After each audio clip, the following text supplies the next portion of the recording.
Assalamu alaikum guys and welcome to my YouTube channel Biology Articles and MCQs. Guys, previously we have studied about the unit membrane model of the plasma membrane. I will give the link of this video in the description box and I button as well. So today we are going to start the fluid mosaic model of the plasma membrane.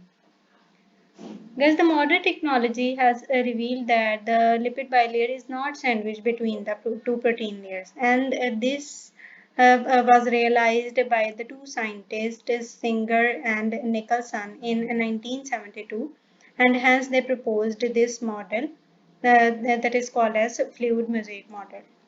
Let us discuss this model in detail. Here is the 3D structure of the fluid mosaic model of the plasma membrane. But in order to understand, we will shift towards the simple model so we can study it easily. So guys, here you can see that in the plasma membrane, the two things are the same as the unit membrane model. One is the lipid bilayer and the third is and the second one is a protein. These two are same as was present in the unit membrane model. But the structural arrangement of the lipid and protein and the carbohydrates is different, as explained in the fluid mosaic model. It is different from the model that was explained in the unit membrane model. So, according to the fluid mosaic model, the lipid bilayer and protein molecules are present in the alternate manner. Means one is a layer of the lipid present, then a protein is present, then again a lipid layer, then again a protein. So they are present in the alternate manner, or you can say that both of them are present in the mosaic manner to each other. So this model is called as fluid mosaic model. So guys, in this model, according to this model, there are two types of proteins that are present in the plasma membrane. One type of protein is that is present, that is embedded in the lipid bilayer, means they extend from one side of the lipid bilayer to the other. As you can see that this membrane is extending from one side of the layer to the another side, and this membrane is also extended from one side to the other. So they we can see that we can say that these are membranes are embedded in the lipid bilayer. So the proteins that are embedded in such form are called as integral proteins, or you can also call them intrinsic proteins or permeases. Thus, these integral proteins are further divided into two types of proteins. One is they can be channel protein, and the second one is they can be carrier protein. What is the difference between the channel and carrier protein? The channel protein help in the movement of molecule from their high concentration towards their lower concentration, means along the concentration gradient, and there will be no use of energy in the channel proteins.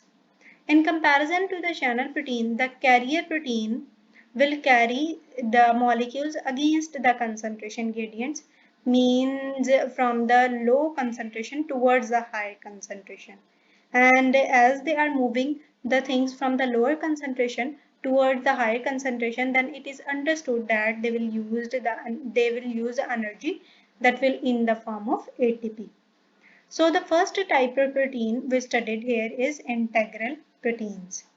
The second types of proteins are present on the surface of the lipid bilayer, and they are very partly embedded in the lipid bilayer, and these proteins are called as peripheral proteins. Peripheral proteins can also called as extrinsic or simply surface proteins due to their position, because they are present on the surface of the lipid bilayer. So these are the main two things. One is the lipid bilayer and the second one is protein. And it is same that the lipid bilayer, which type of lipid is present in this layer is phospholipid. So guys, in addition to the lipid bilayer and the protein, the third one thing is also present here. That are the small amount of carbohydrates.